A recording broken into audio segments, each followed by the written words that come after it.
நம்ம jobs apply பண்ணும்போது cloud இன்ஜினியர்னு job பார்த்துருப்போம், டெவாப்ஸ் இன்ஜினியர்னு ஜாப் பார்த்துருப்போம். ஏன் 2 டிஃப்ரெண்ட் பொசிஷன் இருக்குது? இந்த 2 பொசிஷனுக்கும் என்ன டிஃப்ரென்ஸ் அப்படிங்கிறத பார்க்கலாம். ஓகே, இப்போ என்னோடய கம்பெனியோட டெவலப்பர்ஸ் ஒரு அப்ளிகேஷனை டெவலப் பண்ணிட்டாங்க. இப்போ இந்த அப்ளிகேஷனை டெப்ளாய் பண்ணணும் அப்படின்னு சொல்கிறாங்க. ஸோ நமக்கு ஆல்ரெடி தெரியும் இதை டெப்ளாய் பண்ணுறதுக்கு சர்வர்ஸ் தேவை அப்படின்னு. பட் இங்கே பிரச்சனை என்னென்னா, என்னோடய அப்ளிகேஷனை டெப்ளாய் பண்ண எந்த மாதிரி சர்வர் வேணும் அப்படிங்கிறது தெரில. அதாவது பெரிய சர்வர் வேணுமா இல்லை சின்ன சர்வர் போதுமா, அண்ட் எந்த க்ளவுட் ப்ரொவைடர் யூஸ் பண்ணணும், அதாவது AWS யூஸ் பண்ணணுமா இல்லை Azure யூஸ் பண்ணணுமா, எது நமக்கு சூட் ஆகும், அண்ட் மெயினாக என்னோடய கம்பெனிக்கு இவ்வளோ தான்ப்பா பட்ஜெட் இருக்குது, இதுக்குள்ளே டெப்ளாய் பண்ண முடியுமா, இப்படி பல கேள்வி இருக்கும். ஸோ கவலைப்படாதீங்க, நான் தான் இருக்கேன்ல அப்படின்னு சொல்யூஷன் தர்றவங்க தான் இந்த க்ளவுட் இன்ஜினியர்ஸ். க்ளவுட் இன்ஜினியர்ஸ் என்ன பண்ணுவாங்கன்னா, நம்ம அப்ளிகேஷனுக்கு எது சூட் ஆகும், நம்ம பட்ஜெட்டுக்கு இது ஒத்து வருமானு யோசித்து AWS யூஸ் பண்ணலாமா Azure யூஸ் பண்ணலாமா அப்படின்னு சஜஷன் கொடுப்பாங்க. அப்புறம் AWSல ஈஸி டு இன்ஸ்டன்ஸ் யூஸ் பண்ணணுமா, இல்லாட்டி நம்ம அப்ளிகேஷன் டாக்கரைஸ்டாக இருக்கிறதுனால ECS யூஸ் பண்ணலாமா, இப்படி சர்வீஸ் லெவல்லையும் யோசிப்பாங்க எந்த சர்வீஸ் யூஸ் பண்ணலாம் அப்படின்னு. அப்புறம் டேட்டாபேஸ் தேவைப்படும். ஸோ நம்ம AWSலேயே RDS யூஸ் பண்ணலாமா, இல்லாட்டி அரோரா அப்படின்னு சொல்கிற AWSோட இன்னொரு சர்வீஸ் இருக்குது, அதை யூஸ் பண்ணலாமா, நம்ம பட்ஜெட்டுக்கு இதெல்லாம் ஒத்து வருமா அப்படின்னு எல்லாமே அனலைஸ் பண்ணி முடிவு பண்ணுவாங்க. ஒன்ஸ் பேசிக்கான விஷயத்தெல்லாம் முடிவு பண்ணதுக்கப்புறம் அப்ளிகேஷனை எந்த கண்ட்ரியில் யூஸ் பண்ணுறாங்க அப்படின்னு பார்த்து, இந்தியாவில் அதிகமாக யூஸ் பண்ணுறாங்களா இல்லை அமெரிக்காவில் யூஸ் பண்ணுறாங்களான்றதை பார்த்து அதுக்கு ஏற்ற மாதிரி இன்ஃப்ராஸ்ட்ரக்சரை க்ரியேட் பண்ணுவாங்க. ஒன்ஸ் க்ரியேட் பண்ணதுக்கப்புறம் நம்ம அப்ளிகேஷனை எத்தனை பேர் யூஸ் பண்ணுவாங்க, இத்தனை பேர் அட் அ டைமில் வந்தாங்கன்னா நம்ம சர்வர் தாங்குமா அப்படின்னு பார்த்து ஆட்டோ ஸ்கேலிங் செட் பண்ணுறதுன்னு சொல்லி நம்ம சர்வர் எவ்வளோ அடித்தாலும் தாங்குவான், ரொம்ப நல்லவன் அப்படின்னு சொல்கிற அளவுக்கு ரெடி பண்ணுவாங்க. ஒன்ஸ் எல்லாமே ரெடி ஆனதும் இந்த இன்ஃப்ராஸ்ட்ரக்சர் எல்லாத்தையுமே மேனுவலாக க்ரியேட் பண்ணாமல் இந்த இன்ஃப்ராஸ்ட்ரக்சர் ப்ரொவிஷனிங்கை ஆட்டோமேட் பண்ணுறதுக்கு IAC டூல்ஸ் லைக் டெராஃபார்மை யூஸ் பண்ணி ஆட்டோமேட் பண்ணுவாங்க. ஸோ ஒரு விஷயம் நீங்கள் நல்லா கவனித்து பார்த்தீங்கன்னா, இவங்க ஃபுல் அண்ட் ஃபுல் அப்ளிகேஷனை டெப்ளாய் பண்ண தேவைப்படுற இன்ஃப்ராஸ்ட்ரக்சரை தான் இவங்க ரெடி பண்ணுவாங்க.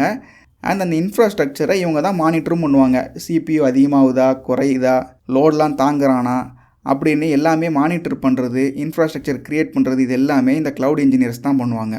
ஸோ ஒரு க்ளவுட் இன்ஜினியருக்கு முக்கியமாக ஏதாச்சும் ஒரு க்ளவுட் ப்ரொவைடரை பற்றி தெரிஞ்சிருக்கணும். லைக் அசூரோடைய சர்வீசஸ் இல்லாட்டி AWSோட சர்வீசஸ், இதை பற்றி நல்லா தெரிஞ்சிருக்கணும். அப்போ தான் நம்ம அப்ளிகேஷனுக்கு எது தேவை அப்படின்னு அவங்களுக்கு முடிவு பண்ண முடியும். அண்டு மெயினாக நெட்வொர்க்கிங்கை பற்றி கண்டிப்பாக தெரிஞ்சிருக்கணும். பிகாஸ் க்ளவுட் செக்யூரிட்டி ரொம்ப முக்கியம். ஸோ நெட்வொர்க்கிங் பேசிக்ஸ் பற்றி அவங்களுக்கு கண்டிப்பாக நல்லா தெரிஞ்சிருக்கணும். அப்போ தான் சேஃப் அண்ட் செக்யூராக ஒரு இன்ஃப்ராஸ்ட்ரக்சரை அவங்களால க்ரியேட் பண்ண முடியும். அண்ட் இந்த இன்ஃப்ராஸ்ட்ரக்சர் ப்ரொவிஷனிங்க்கு ஆட்டோமேட் பண்ணுறதுக்கு டெராஃபார்ம் தெரிஞ்சிருக்கணும். ஸோ சிம்பிளாக சொல்லணும்னா க்ளவுட் இன்ஜினியர்ஸ் தான் இந்த இன்ஃப்ராஸ்ட்ரக்சரை க்ரியேட் பண்ணுறாங்க. ஓகே, இது எல்லாத்தையும் க்ரியேட் பண்ணியாச்சு. அப்ளிகேஷனை யாரை டெப்ளாய் பண்ணுவா? இப்போ தான் நம்மளுடைய விநாயக் மகாதேவோட என்ட்ரி, அதாவது நம்மளுடைய டெவாப்ஸ் இன்ஜினியரோட என்ட்ரி. டெவாப்ஸ் இன்ஜினியரோட ஒர்க் என்னென்னா, இந்த இன்ஃப்ராவில் நம்மளுடைய அப்ளிகேஷனை டெப்ளாய் பண்ணுறது தான். என்ன ப்ரோ சொல்கிறீங்க, டெவாப்ஸ் இன்ஜினியரோட ஒர்க் ரொம்ப சிம்பிளாக இருக்கே அப்படின்னு தோணும். பட் நீங்கள் நோட் பண்ண வேண்டிய விஷயம் என்னென்னா, ஒரே ஒரு வாட்டி மட்டும் டெப்ளாய் பண்ண மாட்டாங்க. பிகாஸ் டெவலப்பர்ஸ் அப்ளிகேஷனை டெவலப் பண்ணிட்டே இருப்பாங்க. புது புது ஃபீச்சர் கொண்டு வருவாங்க, ஆல்ரெடி இருக்கிற பக்ஸ் எல்லாம் ஃபிக்ஸ் பண்ணுவாங்க. ஸோ ஒரு வாட்டியும் அவங்க டெவலப் பண்ணுற எல்லாத்தையுமே இவங்க தான் ஒரு வாட்டியும் டெப்ளாய் பண்ணணும். அண்ட் இந்த அப்ளிகேஷனுக்கு தேவைப்படுற விஷயத்தை எல்லாமே சர்வரில் இவங்க தான் இன்ஸ்டால் பண்ணணும். அதாவது என்னோடய அப்ளிகேஷனை நான் ஜாவாவில் பில்ட் பண்ணியிருந்தேன்னா என்னோடய சர்வரில் ஜாவா இன்ஸ்டால் பண்ணணும். இதை தான் சர்வர் கான்ஃபிகர் பண்ணுறது அப்படின்னு சொல்லுவாங்க. ஸோ இதை கான்ஃபிகர் பண்ணுறதுக்குன்னு சில டூல்ஸ் இருக்குது, லைக் Ansible. இந்த மாதிரி டூல்ஸை பற்றியும் கண்டிப்பாக தெரிஞ்சிருக்கணும். அண்ட் இந்த டெவலப்பர்ஸ் ஒவ்வொரு வாட்டியும் புது புது ஃபீச்சர்ஸ் ஆட் பண்ணுவாங்கன்னு சொன்னேன்ல, அதை இவங்க டெப்ளாய் பண்ணுவாங்க. ஸோ ஒவ்வொரு வாட்டியும் மேனுவலாக டெப்ளாய் பண்ணக்கூடாது, அதை ஆட்டோமேட் பண்ணணும். இதுக்கு தான் CI/CD டூல்ஸ் இருக்குது, லைக் ஜென்கின்ஸு, GitHub Actions. இந்த மாதிரி ஏதாச்சும் ஒரு டூலை பற்றி கண்டிப்பாக தெரிஞ்சு வச்சுருக்கணும்.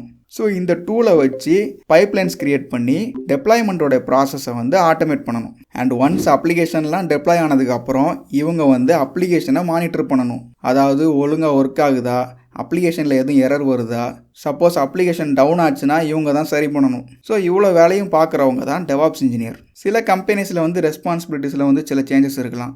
பட் பொதுவாக பார்த்தீங்கன்னா ரெஸ்பான்சிபிலிட்டிஸ் இப்படி தான் இருக்கும். ஸோ சிம்பிளாக சொல்லணும்னா, நம்ம அப்ளிகேஷனுக்கு டெப்ளாய் பண்ண சேஃபான ஒரு இன்ஃப்ராஸ்ட்ரக்சரை ரெடி பண்ணி தரவங்க தான் இந்த க்ளவுட் இன்ஜினியர்ஸ். அண்ட் இந்த இன்ஃப்ராஸ்ட்ரக்சரில் நம்ம டெவலப்பர்ஸ் டெவலப் பண்ணி தர்ற அப்ளிகேஷனை ஆட்டோமேஷன் மூலமாக டெப்ளாய் பண்ணி அந்த அப்ளிகேஷனை மானிட்டர் பண்ணுறவங்க தான் இந்த டெவாப்ஸ் இன்ஜினியர்ஸ். இந்த 2 ரோலில் நீங்கள் எதை ஆகிறதுக்கு ப்ரிப்பேர் பண்ணிகிட்ருக்கீங்கன்னு கமெண்ட் பண்ணுங்கள். வீடியோ பிடிச்சிருந்தா லைக் சேனல் சப்ஸ்கிரைப் பண்ணுங்கள். தேங்க்யூ.